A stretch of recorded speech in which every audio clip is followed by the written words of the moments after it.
Hoy vamos a hablar del corazón y de las formas de cuidarlo. Según las estadísticas, 1 de cada 3 mujeres mueren por una enfermedad cardiovascular y hay factores de riesgo que son típicos del sexo femenino. Lo hablamos con Lorena Scaglione, expresidenta de la Federación Argentina de Cardiología.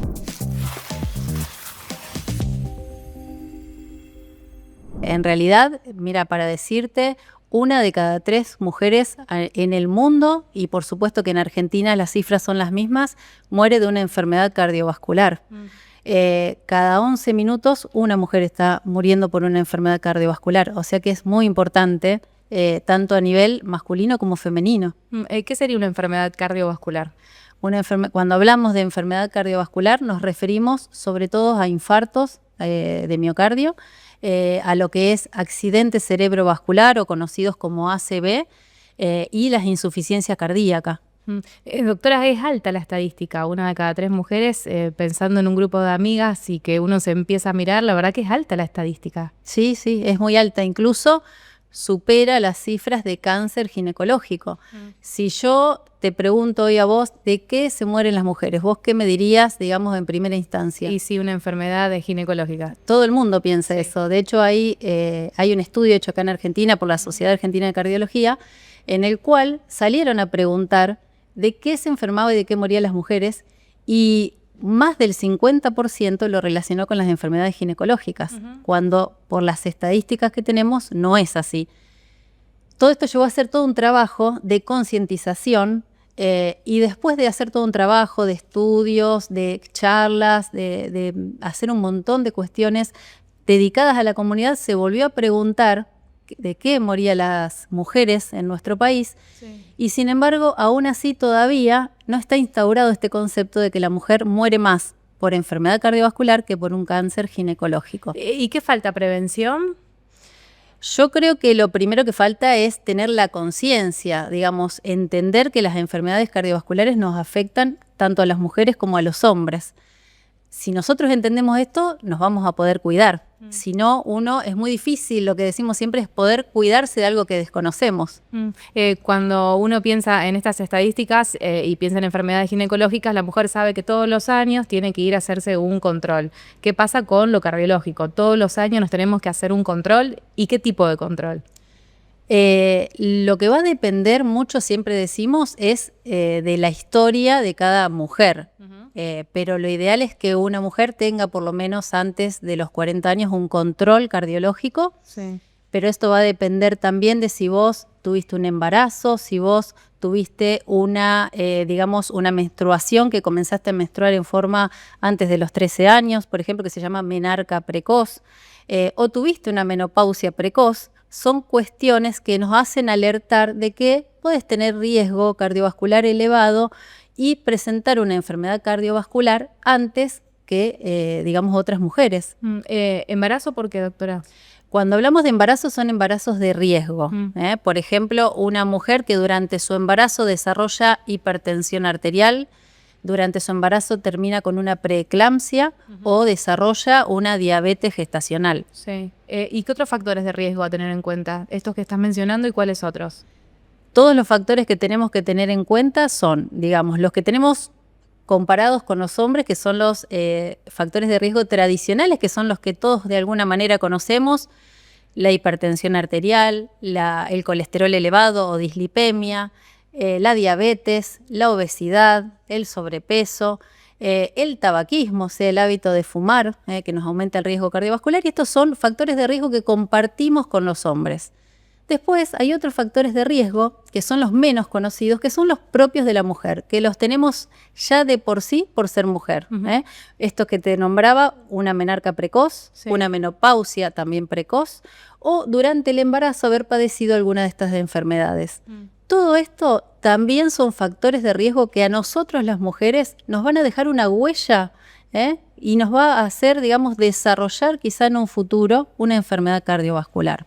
¿Es más probable entonces con estos factores de riesgo una enfermedad cardiovascular? Sí, es más probable porque ya te eleva de por sí el riesgo de padecerlo. Sí. Y doctor, ¿y qué hay que hacer? ¿Hay que hacerse un chequeo? ¿Y qué implica ese chequeo cuando uno va al médico habitualmente? ¿Qué tiene que pedir? Bien, lo primero siempre que tenemos que saber es si tenemos si padecimos alguna de estas enfermedades durante el embarazo o tuve una menopausia precoz, como decíamos, es saber que yo tengo que tener controles. Después el médico me dirá si estos controles deberán ser anuales, cada 2 años, va a depender de cada uno. Tiene que ser un control individualizado. Cuando hablamos de esto, vos vas a ir a tu cardiólogo, por supuesto, y lo primero que va a hacer es hacerte una historia clínica tratando de tener y relevar todos estos datos tuyos que para nosotros son muy importantes, que antes no se tenían en cuenta, que esto también es algo que surge en estos últimos años, tan importante de que en la mujer tenemos que hacer hincapié y que no es lo mismo un hombre que una mujer. Entonces te van a tomar la presión, por supuesto que eso es fundamental, más allá de controlarte, hacerte un examen físico completo, uno también tiene que evaluar los pulsos arteriales, los pulsos periféricos, y después un electrocardiograma que va a ser lo básico, donde se pueden detectar algunas anomalías, no todas, por eso hay otros exámenes complementarios que son un poquito más complejos, no invasivos, pero son un poquito, digamos, más complejos, en los cuales tenemos a los ecocardiogramas, que en general hoy en día un ecocardiograma todo el mundo tiene que tener, y una ergometría, donde vamos a exponer a tu corazón a un esfuerzo y vamos a ver cómo responde, ya sea con la presión, si se eleva, cómo se tiene que elevar en ciertos porcentajes o no, y también cómo va a responder tus pulsaciones a ese ejercicio que vos estás haciendo. En caso de detectar alguna anomalía, ¿cómo se trata? ¿Cómo se avanza? Bueno, eso va a depender de cada caso en particular. Una cosa es que durante una prueba de esfuerzo generes una hipertensión, entonces quizá más allá de lo primero que siempre vamos a tratar de ver son tus hábitos, tanto alimentarios, si haces actividad física o no, que son los pilares fundamentales para lo que es prevención, quizá necesites en algún momento alguna medicación, o algunos otros casos donde haya que hacer algún otro estudio un poquito más complejos, pero eso se va a ir viendo de acuerdo a cada mujer o cada paciente que estamos evaluando. Hablaba de ejercicio y se dice mucho que después de los 40 las mujeres tienen que hacer ejercicio de pesa, no tanto aeróbico, sino de carga de pesa. ¿Esto es así? ¿También ayuda a fortalecer el corazón? En realidad creo que van de la mano los dos. Los beneficios son tantos del ejercicio aeróbico como el que vos hagas de fuerza. Lo que pasa es que después de los 40 años uno ya va perdiendo la masa muscular. Y a partir de los 60 años esto se nota mucho más. Y en general esa masa muscular que vos perdés no la volvés a recuperar. Por eso es tan importante preservarla. Y el ejercicio de fuerza se vio en este último tiempo que nos tiene que acompañar siempre acoplado al ejercicio aeróbico. Hablaba de electrocardiograma. ¿Qué detecta y por qué, por ejemplo, no puede prevenir un infarto? Porque el electrocardiograma, primero que lo estamos haciendo en tu consultorio, en un lugar de reposo que no representa tu vida cotidiana, por eso a veces hay que completarlo con algunas otras cuestiones, con otros estudios. Pero bueno, algunas cosas podemos llegar a ver, alguna patología, que a nosotros viendo alguna alteración nos infiere de que puede haber una hipertensión porque vemos que a lo mejor algo nos está infiriendo en que puede estar las paredes un poquito engrosadas, podemos detectar alguna arritmia. Algunas cosas nosotros ya las podemos detectar ahí, pero bueno, otras necesitamos de otros estudios. Doctora, ¿a menor cantidad de estrógenos, mayor riesgo cardiovascular? Sí, un poco es así, sí. Nosotros durante un tiempo tenemos esta especie de protección que nos brindan los estrógenos de alguna manera, que también va a depender de otras cuestiones que aparezcan o no en tu vida, como decíamos antes, pero eso nos da cierta protección durante un tiempo. Hablemos de síntomas. Si estoy atravesando un proceso cardiovascular, la mujer, ¿cómo se da cuenta? ¿Es lo mismo que en el varón? ¿Me duele el pecho? ¿Se me durmió el brazo?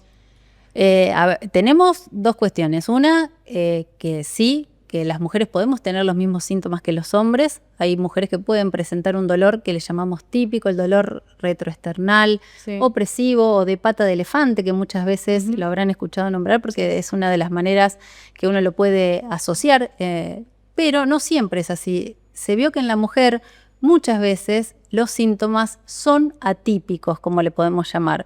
Y quizá una mujer está presentando un infarto y su síntoma fue falta de aire, o su síntoma fue un dolor cercano a la garganta, o su síntoma fue un dolor en la boca del estómago. O sea, tenemos un abanico un poquito mayor con respecto a lo que es los síntomas que podemos presentar. Sí, y cómo uno se da cuenta que no es simplemente un dolor de panza porque comió algo a un dolor que puede implicar otra cosa. Y sobre todo cuando va a una guardia, por ejemplo, ¿no? Sí, una cosa que tienen las mujeres es que en general tendemos a aguantar y a minimizar los síntomas que tenemos. Entonces es como vos decís, un dolor en el estómago y decimos, bueno, no, ya se me va a pasar, a lo mejor es una indigestión o alguna otra cuestión, entonces uno espera, y justamente también estamos asociadas a esperar, a que nuestro diagnóstico siempre se retrase por una cuestión a veces de espera, de esperar que se nos pase. Quizá tenemos otras cosas más importantes para hacer nosotras, como el cuidado de la casa, de los hijos, hasta de los padres. Entonces como que siempre nos dejamos para lo último, hasta incluso en estos momentos de consultar con alguna sintomatología. Doctora, ¿puede una emoción provocar un infarto? ¿Una emoción fuerte provocar un infarto? Sí, puede. Una emoción fuerte está asociado. Hay obviamente casos y a lo mejor escuchaste hablar de lo que es el síndrome de corazón roto, que muchas veces se habla y a veces en determinados momentos siempre uno lo charla este tema, pero bueno, ante emociones muy grandes, situaciones de estrés muy grande, se desencadenan ciertos factores de adrenalina, sobre todo en el cuerpo, que eso puede desencadenar un infarto, aunque vos no tenga lesiones en las arterias. El corazón roto, decía, uno lo asocia a una ruptura amorosa. ¿No es necesariamente esto? No necesariamente. O sea, cualquier situación de extremadamente, digamos, que te lleva a un estrés, que estés pasando por situaciones no solamente amorosas, pero cualquier otra situación de enfermedad de un familiar, la separación de tus hijos porque se fueron a otro lugar. Hay muchas cuestiones que te lo pueden generar. ¿Hay que prestarle atención a esa angustia que a veces se siente acá en el pecho? Yo creo que todo tenemos que tener en cuenta, como decíamos, que si tengo una enfermedad cardiovascular quizá no se me manifieste de una forma típica, entonces prestarle atención a ese síntoma. Y si es algo que te llama la atención, que persiste, que es algo inusual, hay que consultarlo. Doctora, le preguntaba antes también si hay forma de detectar el riesgo cardiovascular a través de un examen de sangre, de los de rutina que habitualmente receta un médico clínico. ¿Eso también se puede hacer? Cuando uno receta, digamos, como vos me decías, de exámenes de sangre, que vamos a hacer un laboratorio, algunas determinaciones que pedimos pueden estar, digamos, evaluando que haya cierta inflamación en el cuerpo. Entonces uno ya puede ir detectando que alguna inflamación te va a ir generando una disfunción endotelial, que es que las arterias tuyas se vayan engrosando, la piel de adentro de la arteria se vaya engrosando, y eso con el tiempo puede llegar a ser un factor de riesgo para padecer una enfermedad cardiovascular. ¿Qué sería una arteria rígida? Una arteria rígida es una arteria que tuvo algún sufrimiento. Por ejemplo, esto que decíamos, un paciente que tiene hipertensión arterial, que no está controlado, va a hacer que sus arterias se vayan haciendo cada vez más rígida, o la misma diabetes cuando no está controlada. Lo que hacen es, lo que producen es, digamos, un desbalance en lo que es el óxido nítrico. No sé si escuchaste alguna vez hablar que dentro de las arterias lo que tenemos es óxido nítrico, es que permite la relajación de las arterias. Entonces, al hacer un desbalance de esto, hace que las arterias se vayan haciendo más duras. Cuando tu arteria se va haciendo más duras, es lo que hablamos de rigidez arterial. Y esto lo que nos predispone es a formar placas de aterosclerosis, y eso con el tiempo puede formar obstrucciones en las arterias. Doctora, palpitaciones, taquicardias, tensión arterial, normal para la mujer. ¿Qué podemos decir de todo esto? Son síntomas que los encontramos en forma cotidiana, lo que vos me estás nombrando. Sí. Tanto las palpitaciones, como vos decís, el tema de la presión arterial. Son síntomas muy habituales, más en el día a día de hoy, que uno vive con cierto nivel de estrés por un montón de causas. Entonces son síntomas muy comunes de padecer. Quizá lo que tenemos que hacer es ver en qué situación estamos y si hay algo que podamos hacer para tratar de minimizarlo. Los suplementos deportivos que están tan de moda, ¿pueden dañar el corazón?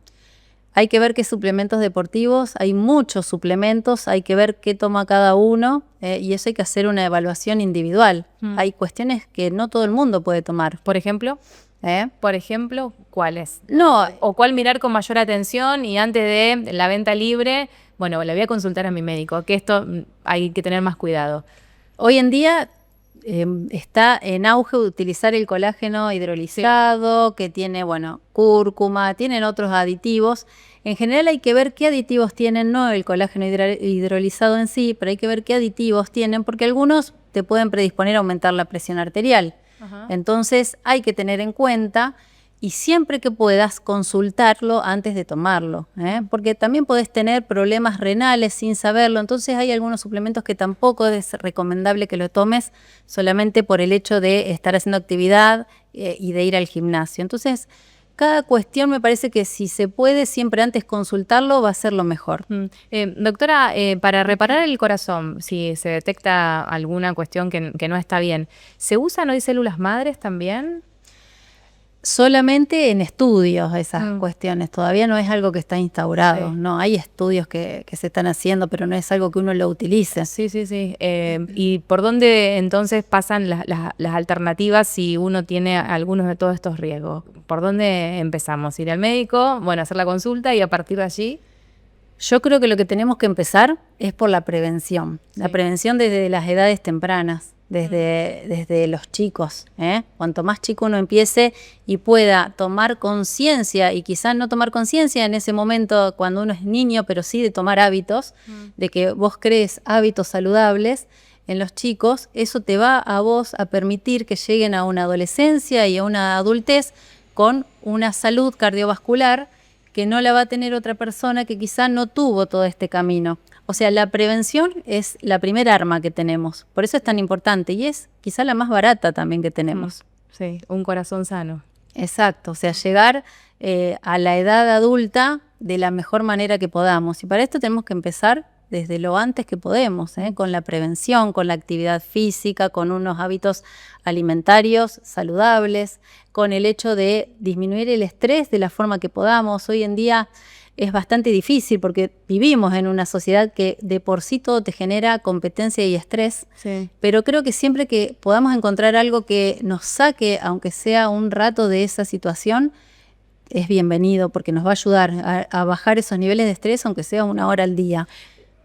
Aquel o aquella que, por ejemplo, tuvo que colocarse un stent, ¿no? Después tiene mucho temor de continuar su vida o piensa que quizás puede pasarle algo similar y está pendiente de esa situación. ¿Cuál es la recomendación y qué se dice en esos casos? No, uno tiene que tratar de que no sea el miedo lo que sea la mayor, digamos, forma en la que te puedas expresar una enfermedad, sino que tratar de charlarlo, de entender que, bueno, esto pasó por algo, hay todo un camino antes de llegar a esto, y la idea es que uno pueda poder compensar y esto acá vos lo tomes como, de alguna manera, un aprendizaje, empoderarte de esto que te pasó, saber de lo que podés hacer, que hay un montón de caminos y por supuesto que hoy en día, como vos me decís, un paciente que termina con la colocación de un stent es algo que hoy en día lo escucharás muy frecuentemente. Sí. O sea que hay muchas alternativas después de esto, de cómo seguir, pero hacer una buena rehabilitación cardiovascular, comenzar con el ejercicio en forma controlada. Obviamente esto tiene que estar acompañado con la medicación adecuada, pero todo, unos controles que vos tendrías que hacer y todas estas cuestiones, yo creo que hoy en día tenemos unas probabilidades de sobrevivir muy grandes. Claro. Lo que se escucha también, doctora, un poco más, por lo menos en los medios de comunicación, no sé, en las estadísticas, que cada vez personas más jóvenes tienen un episodio cardíaco.